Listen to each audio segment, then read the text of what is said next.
you know, in the Russian Empire, attacks on Jews had been common since the 17th century. That's when the Russian Empire was formed, following the Ukrainian revolt. But this affair that we're going to talk about took place in France, where Jews have already been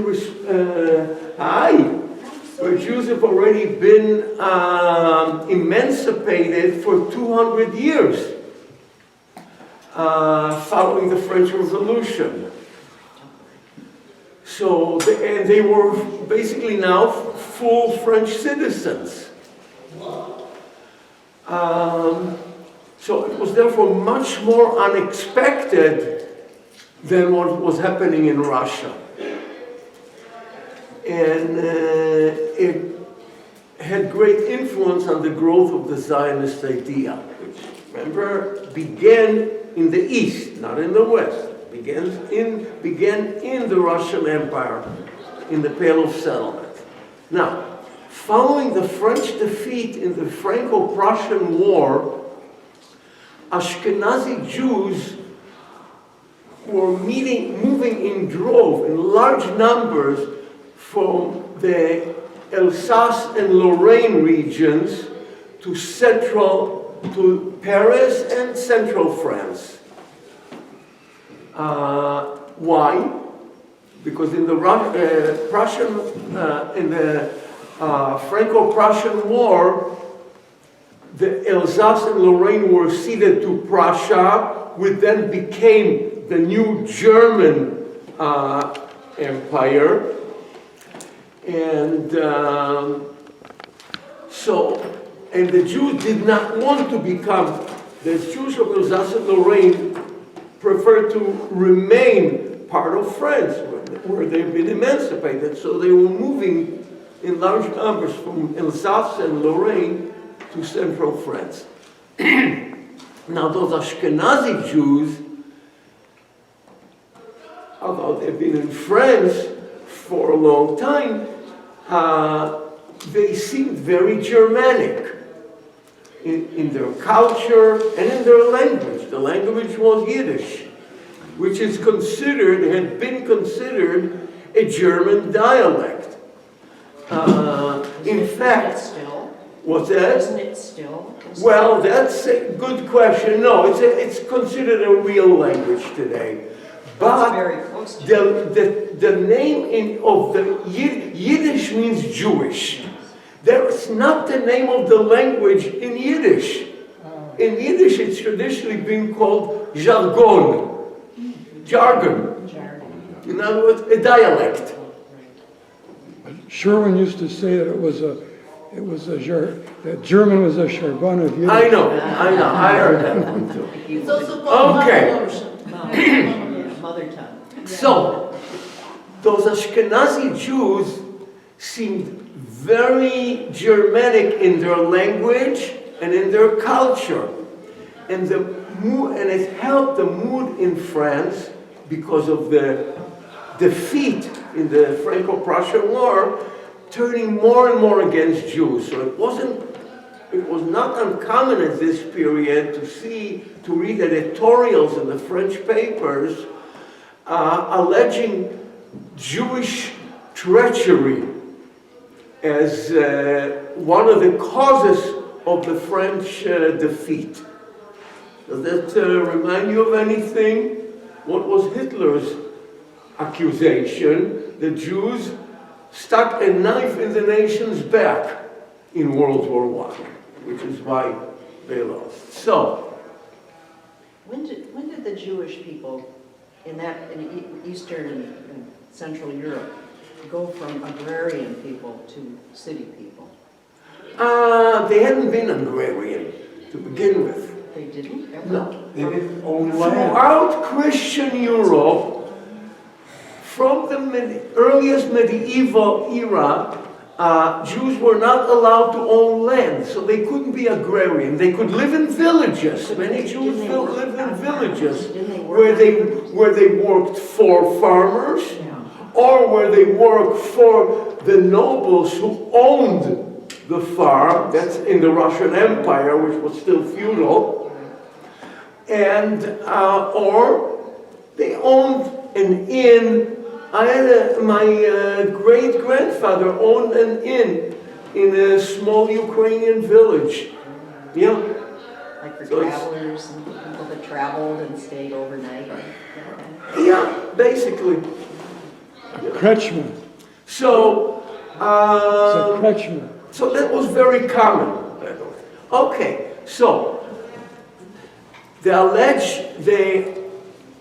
editorials allege that Jewish tragedy was the cause of those provinces falling to the Germans. And the fact that Yiddish was basically a German dialect as far as they were concerned, helped. Now those Ashkenazi Jews were believed to be culturally German or closer to German than to French.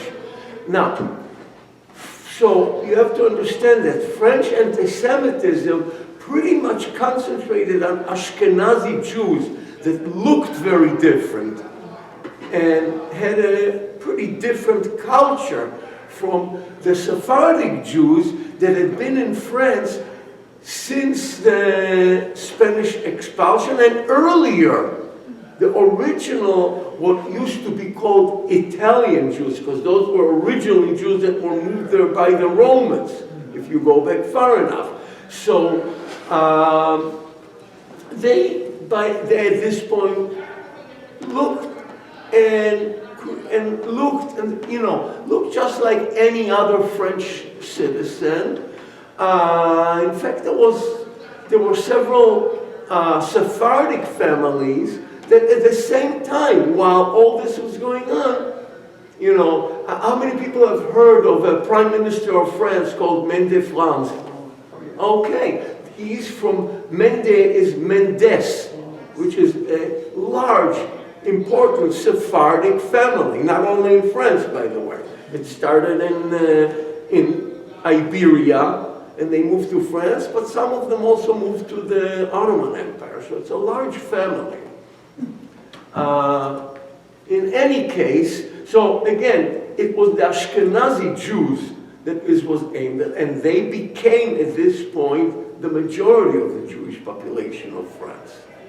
Now, in reality, the Jews of Alsace and Lorraine really were more German-like in culture and in language, obviously, but at the same time, like Jews anywhere, they went out of their way to demonstrate their patriotism and loyalty to the French Republic.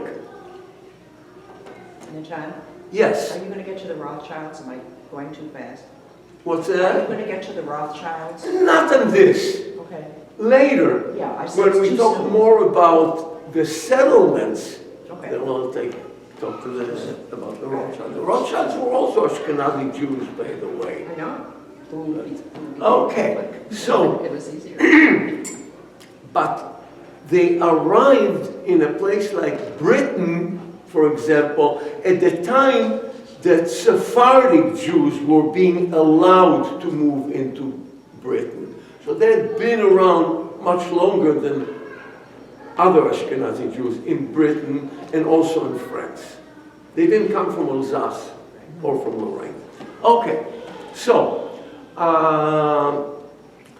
France was the first country to make Jews equal citizens. So obviously, once Alsace and Lorraine fell to the Germans, Jews preferred to remain part of France and started moving into central France. So,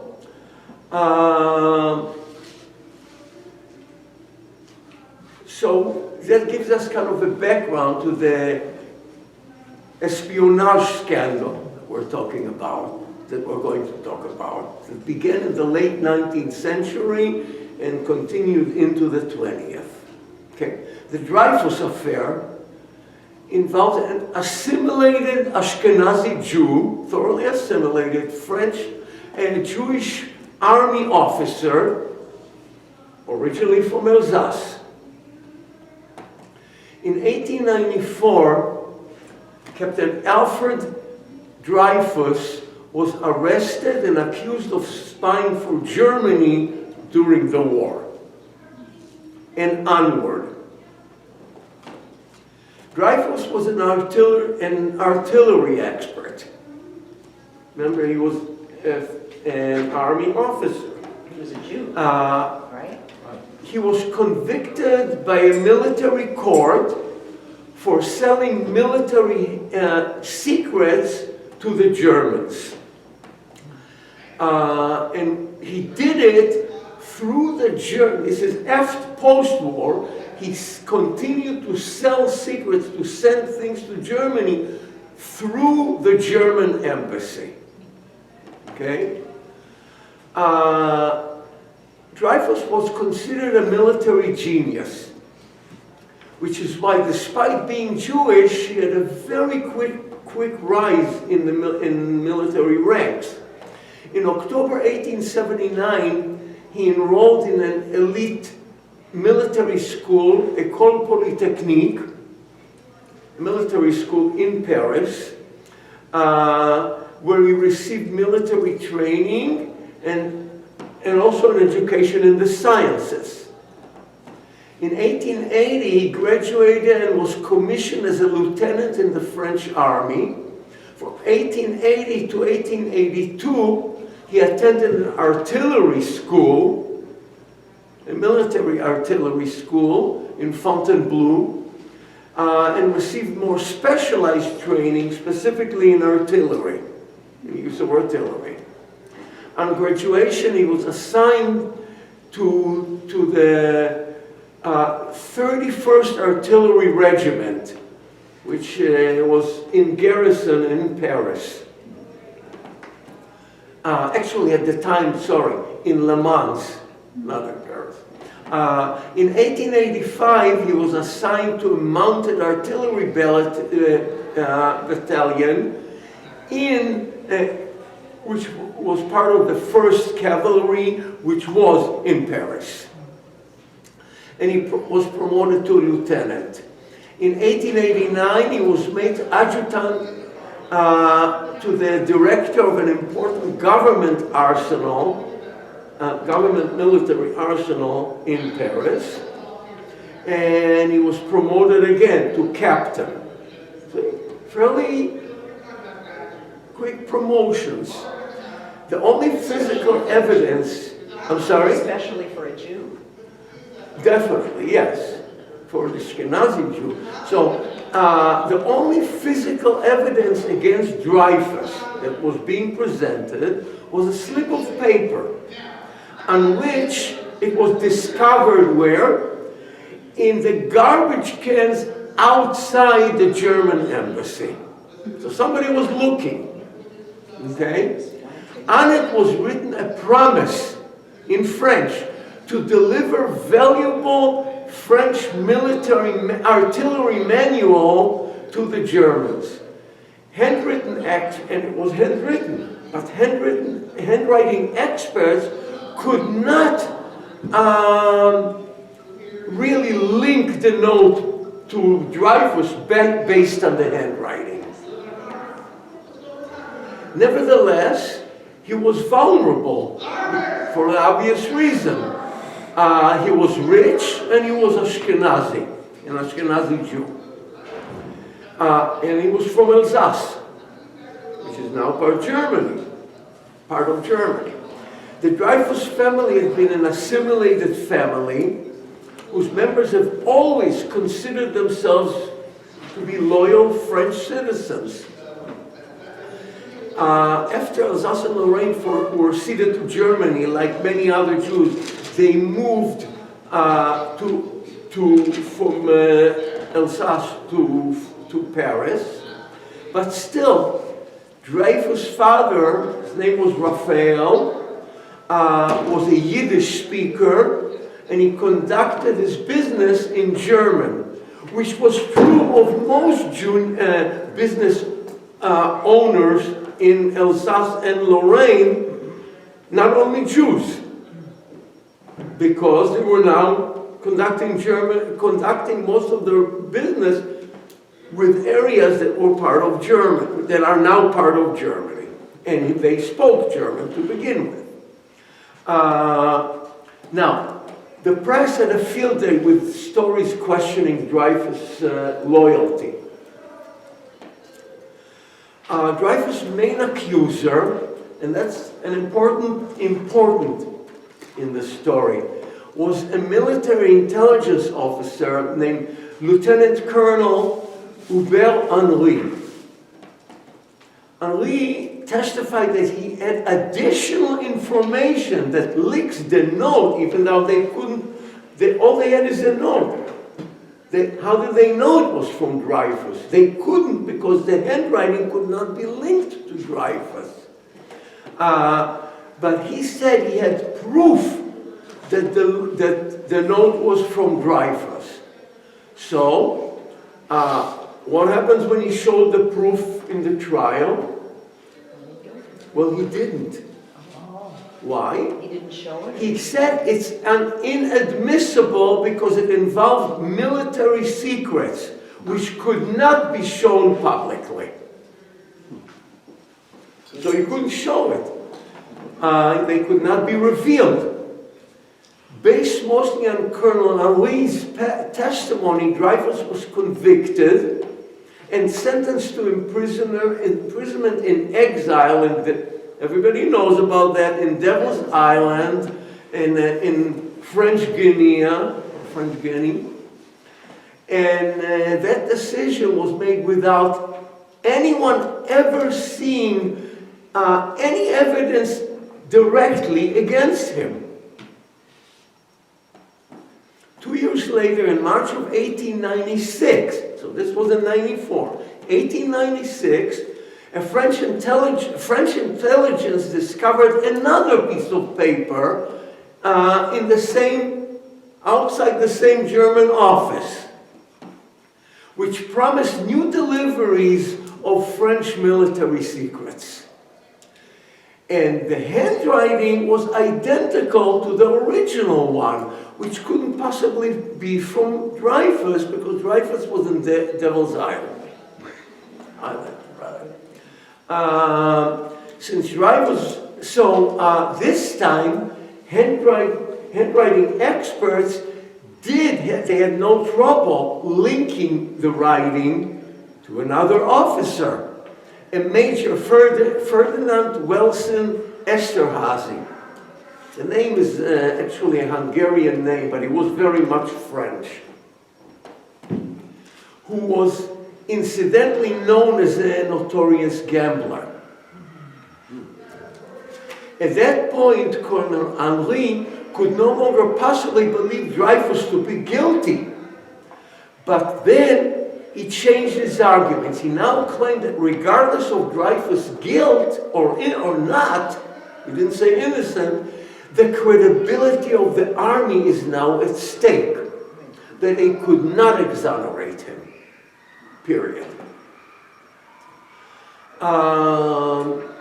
So he initiated, basically, he's an intelligence officer, and he initiated a cover-up of the actual guilty person.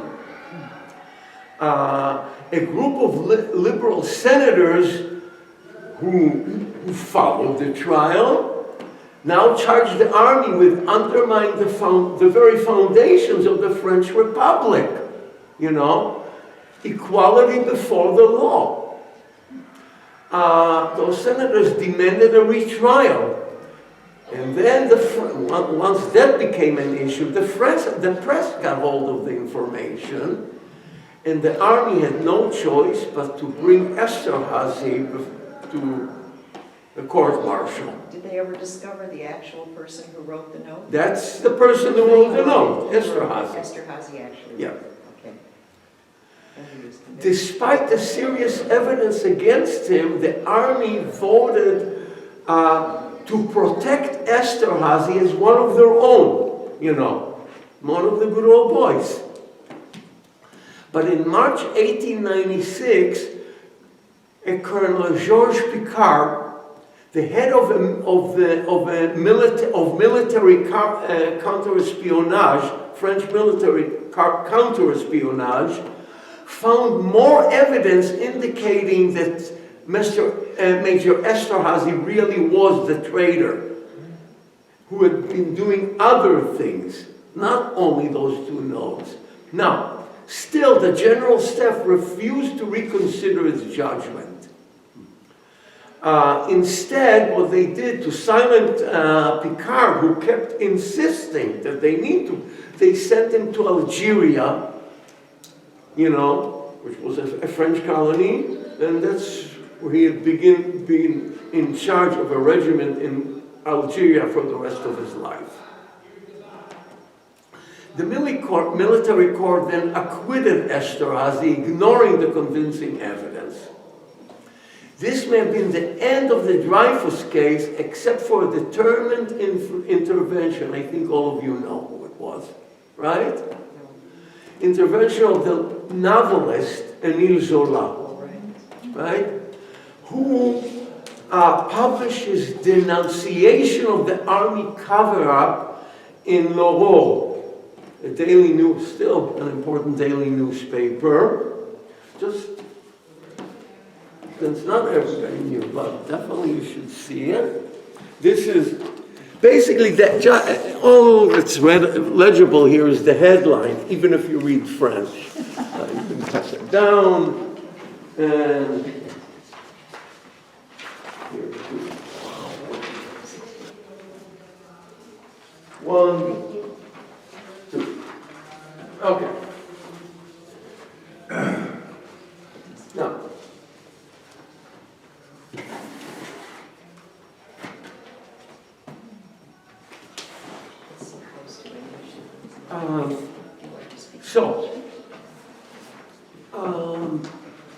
Zola was found guilty of libel against the army.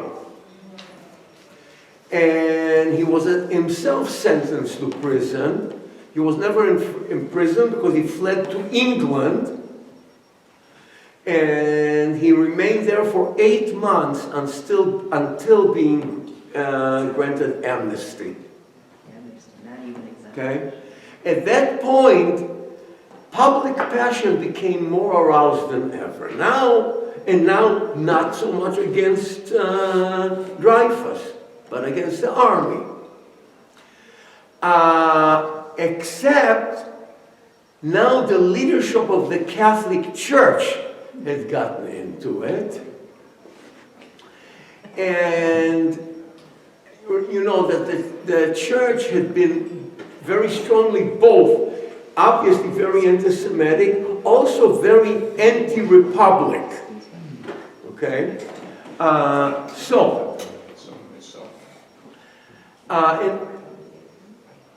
And they declared the entire Dreyfus, the church newspaper had a headline declaring the Dreyfus case being an actual Jewish conspiracy of Jews and Freemasons to damage the prestige of the French army and destroy France. That was a Jewish Freemason conspiracy, the whole Dreyfus case. If you recall, the charges against Dreyfus were been brought by Lieutenant Colonel Hubert Henry, who was a French military intelligence officer, military intelligence.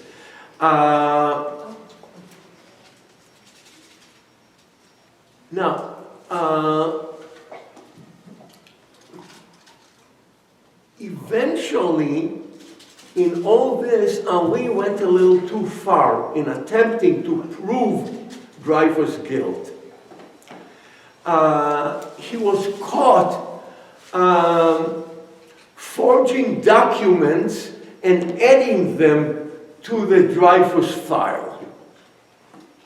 And he was caught red-handed at it. Lieutenant Colonel Henry has been an interrogator, and following his interrogation, he went home and committed suicide. So, It is. in September of that year, 1894, the president of France pardoned Dreyfus and allowed him to return. Pardon doesn't mean he's not guilty. Pardon just means he's pardoned, okay? He was not exonerated until 1905. I'm sorry, till 1906.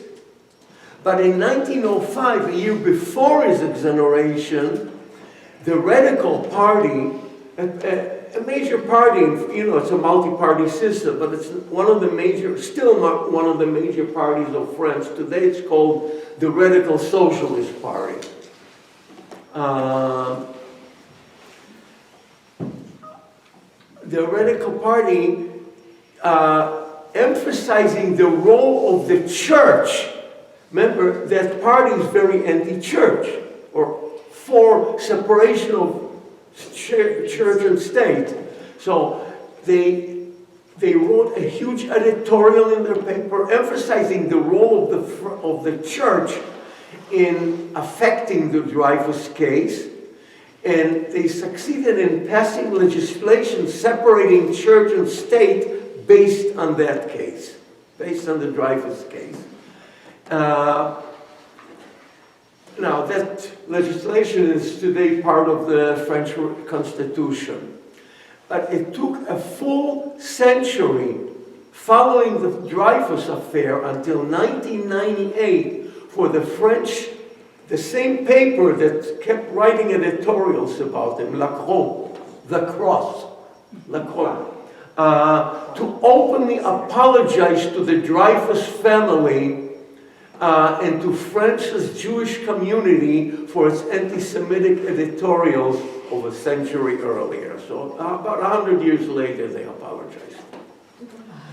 The Dreyfus affair had great influence on how even now we're talking about West European Jews, and how they saw the possibility of integrating into liberal West European countries.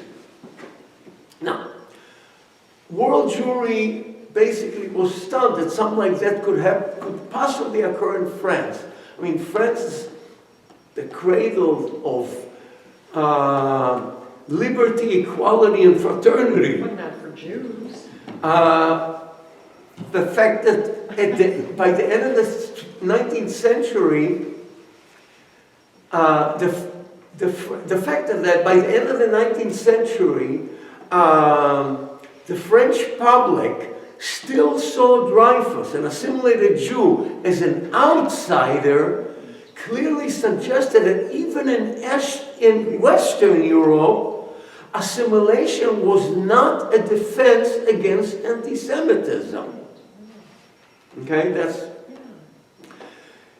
and we already saw why such integration was basically considered impossible in the Russian Empire or Eastern Europe. So, and remember, that's where most of the world's Jews still were. We mentioned that pogroms in the Russian Empire marked the final end of the original Haskalah movement, which very much, especially its assimilationist wing, which was the important part of the Haskalah movement originally. Still, the Dreyfus affair provided the same realization for liberal Western Europe that the pogroms in Russia provided for Eastern Jews. From the mid-19th century, the United States was the major goal of most Jews that were managing to leave the Russian Empire. But if neither Western Europe nor America was the answer to the worsening conditions violent anti-Semitism. I remember I mentioned last week, and we'll probably talk more about it, why America also wasn't, because, well, I'll talk about it in a few minutes. But if neither one was provided the answer, what was the answer? So this time a Zionist alternative was offered in the West by a young Jewish Viennese journalist. Theodor Herzl was born to a middle-class Jewish family in Budapest originally. Remember, Budapest, today the capital of Hungary. Hungary was part of the Austro-Hungarian Empire. And Herzl began his secondary studies in a science-oriented school. But in 1875, remaining in that school became impossible to him because of the very anti-Semitic atmosphere in the school. And he transferred to another school where most of the students were Jews. So once again, he had to go to, it wasn't a Jewish school, but a school where Jews were accepted or acceptable, you know. He finished with a license to practice law in 1884.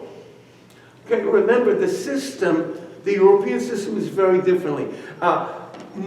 Certainly in the 19th and 20th century, the majority of students did not go to a university. Secondary school, what we call high school, you know, was the top of the education for most people.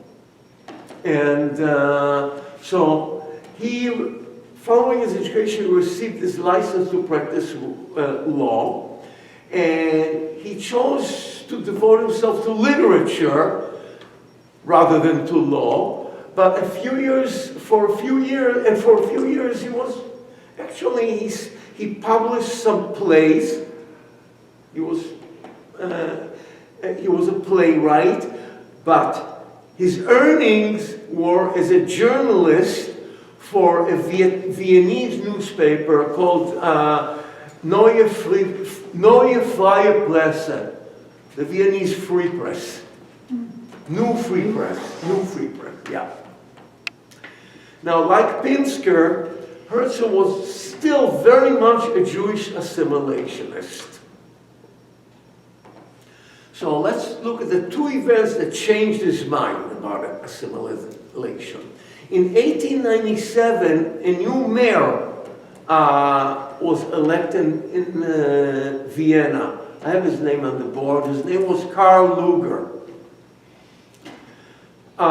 For that election, Lueger headed a new populist party that he had founded called the Christian Social Party. Now, that social party later would be the model for Hitler in creating his National Socialist Party. In 1887, while he was still only a city council member, Lueger made a speech against allowing Jewish immigration from Russia from Russia and Romania, from both of which Jews were escaping at the time, into Austria. Lueger repeatedly used a new term that had recently been coined by a Russian publicist named Wilhelm Marr. I have that name on the board also. He wrote, you know what? Bill Maher. Wilhelm Marr. Bill Maher. Yeah. Yes, that is Bill, but not M-A-H-E-R, it's M-A-R-R. Okay. Bill Maher. You know what? You want to give it out for me? Let me keep my original here. And so this is a pamphlet or a small book that Wilhelm Marr wrote.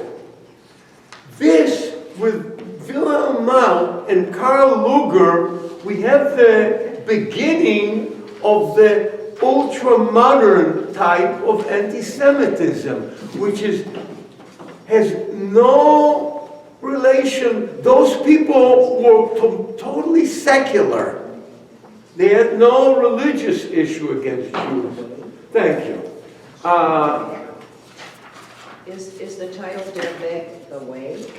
I don't Der know. Weg, the way, yes. Guessing, okay, good guess. Okay. And I gave you on the bottom the name of the title of the booklet is, in English, The Way of Victory of Germanism over Judaism. Right. Now, that he coined, instead of kill the Jews, the new terminology was scientific. Anti-Semitismus is the way they have it. Anti-Semitism. He coined the term. Okay, in this booklet. Now, at the time that Lueger was elected, Herzl was in Paris, covering the Dreyfus trial, and for the Neue Freie Presse. And at the same time, till that time, he still believed that assimilation would provide the solution to the Jewish problem. But when he was in Paris covering the trial, he was influenced not so much by the facts of the trial, which we talked about, as by the French reaction. That's what got him. He noted that the Parisian mobs were not simply shouting against Dreyfus. What they were yelling was death to the Jews, not to Dreyfus. Influenced by both the democratic election of a highly anti-Semitic mayor in Vienna, another modern West, part of modern West European empire, where Jews are again being given the rights at that time. He came to the conclusion that Jewish emancipation failed to solve the Jewish problem. In later years, Herzl said that it was the Dreyfus affair that turned him into a Zionist. Remember, the term was already used in Russia, in Yiddish, and in Russia, where there was already a functioning Zionist movement and two organizations beginning to send settlers to Palestine. So Herzl too came to the conclusion that the only possible solution for the majority of the world's Jews would be an organized immigration to a place of their own. Now, it doesn't have to be an independent state, but a place that they could call their own. For example, remember I mentioned before, the Baron Hirsch, who put large sums of money into creating Jewish settlements in Argentina. They weren't talking about creating a Jewish state, but a Jewish area in Argentina where Jews are in their own land.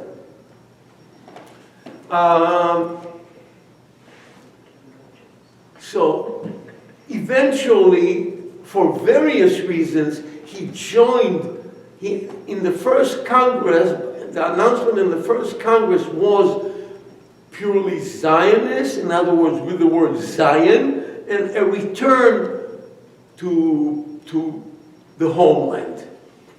Now, with the large 19th century Jewish migration from Eastern Europe to the United States, why wouldn't he consider America as a refuge? So we already mentioned that between 1880 and the beginning of World War I, 2 million Yiddish-speaking people left Eastern Europe, and most of them came to the United States. Some had to go to Uh, Canada because they couldn't get in. I'm sorry? Some had to go to Canada because they couldn't. Well, North America, okay. I'm sorry. Most of them went to North America. A lot of people went to Canada as a way to get into the United States, like Beth's father. And my parents. Yeah, yeah, so that was very common, yeah. But definitely the real aim was the United States. But in any case, escaping from Eastern Europe.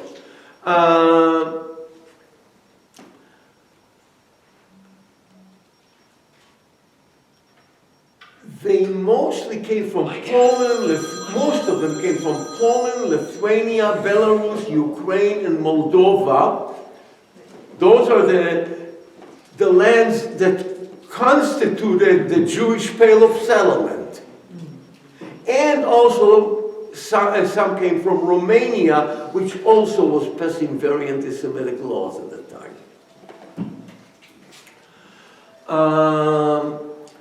Many settled in New York City, where Jews created the garment industry, you know, which supplied dry goods stores across the country. Now, while East European Jews worked there, many, I'm just talking about the emigration to the United States. So Jews created many other businesses, initially in New York, but also in other eastern cities, and eventually in the rest of the country. So we're all familiar with the Jewish contribution to the Hollywood industry, the film industry. But at the same time, Jews were also engaged in the development of trade unions. So, thing is, Jews were not the only one that looked for refuge in North America. In fact, they were not.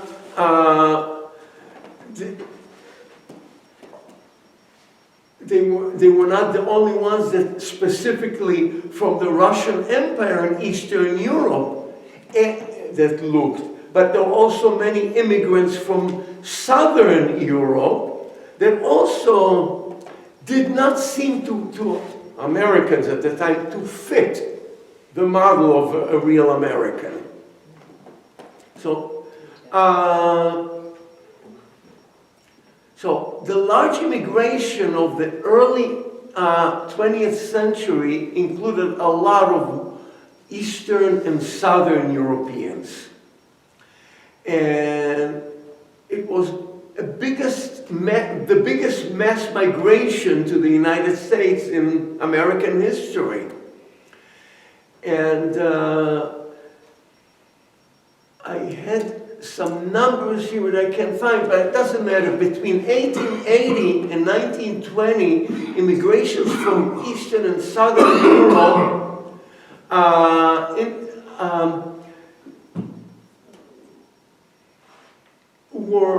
rose from less than 5% of immigration to as much as 50% of all immigration from anywhere in the world, okay, to the United States. So that ended in the birth of the Immigration Restriction League, which is an organization that started pushing for more laws limiting. Remember, until then, immigration, it was free immigration, limiting immigration in various ways.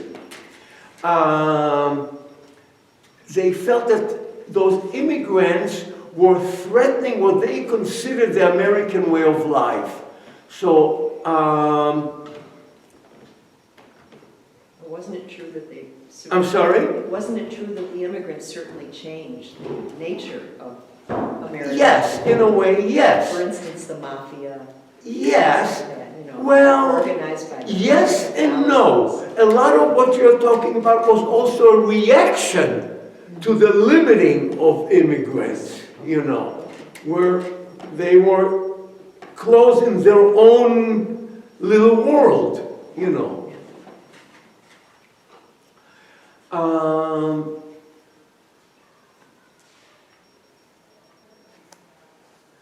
Anyways, in 1909, Republican Senator Henry Cabot Lodge of Massachusetts proposed ending all immigration from the Russian Empire and Southern Europe, period.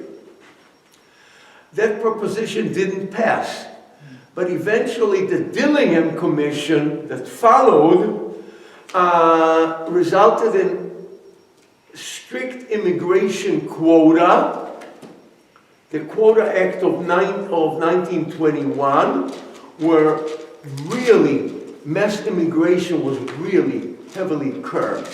So in any case, there's no question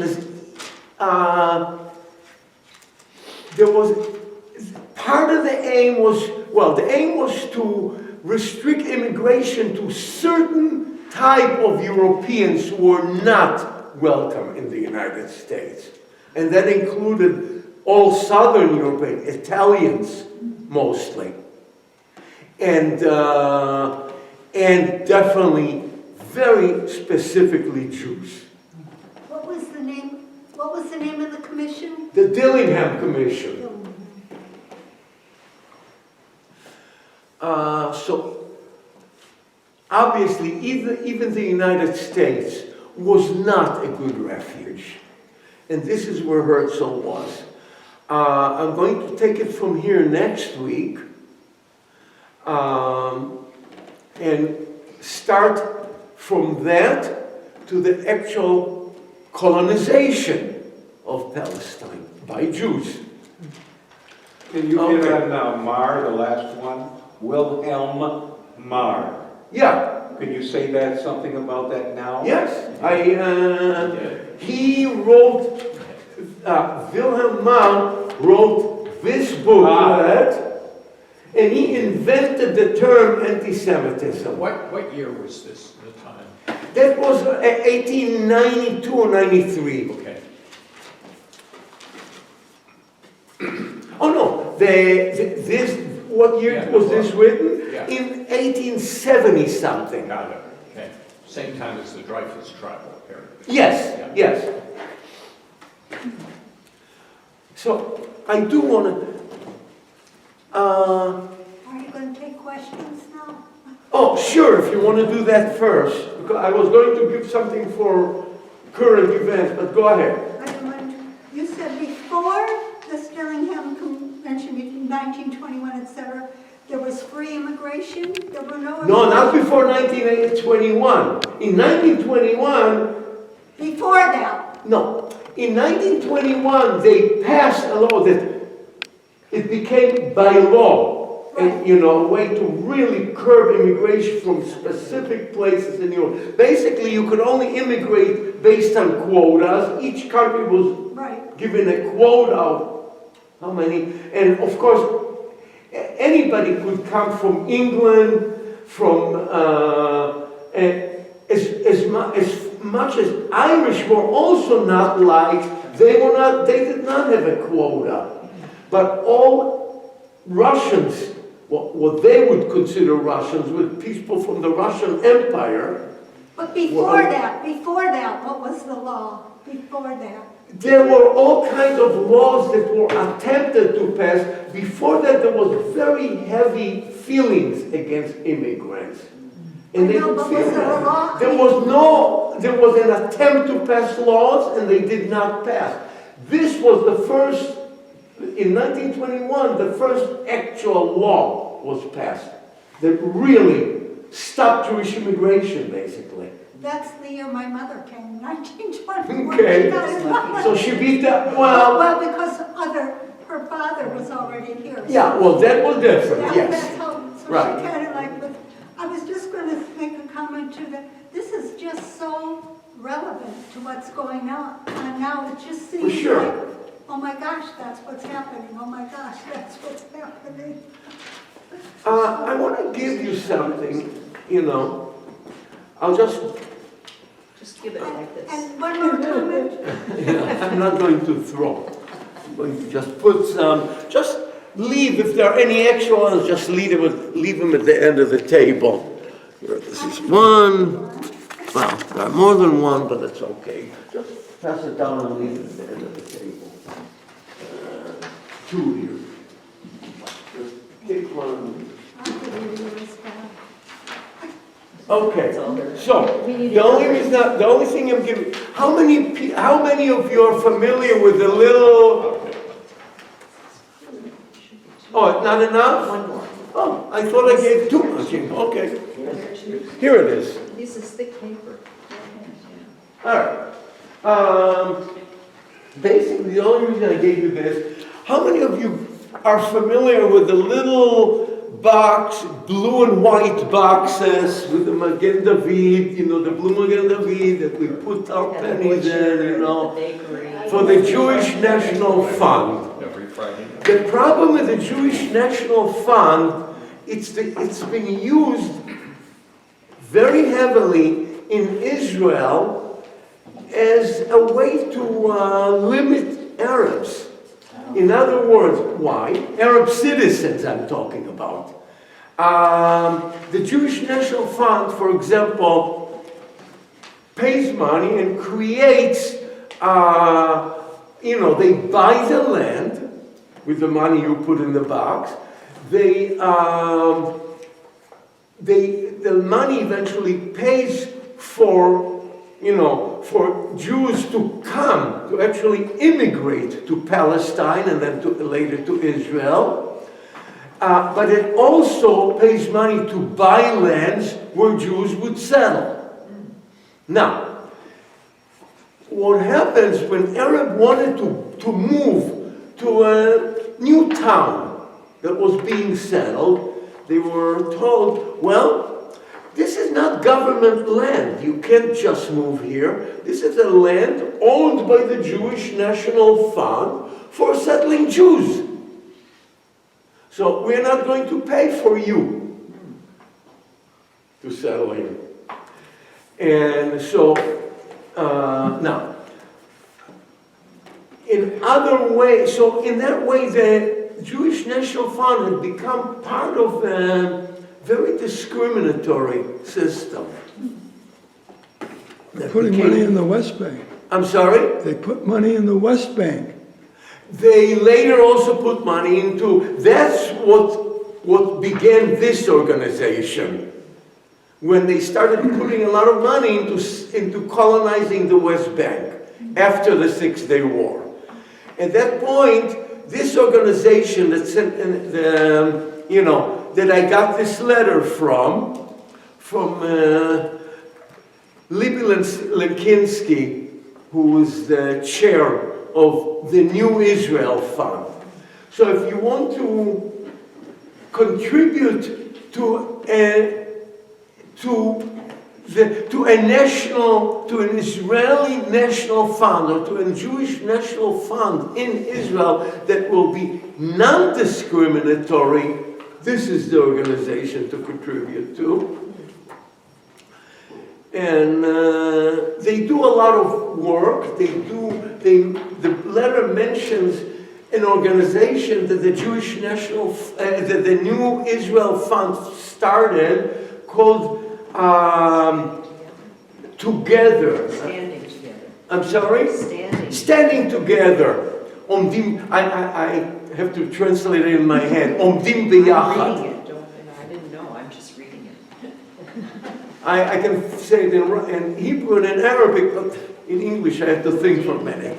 Okay, so basically, to take care of the citizens, the idea is to take care of the citizenry. Not the Jews specifically, but the citizenry of the country. It is a Jewish country. It's a matter of, it's a fact. Now take care of the people that live here, not only of Jews that live here.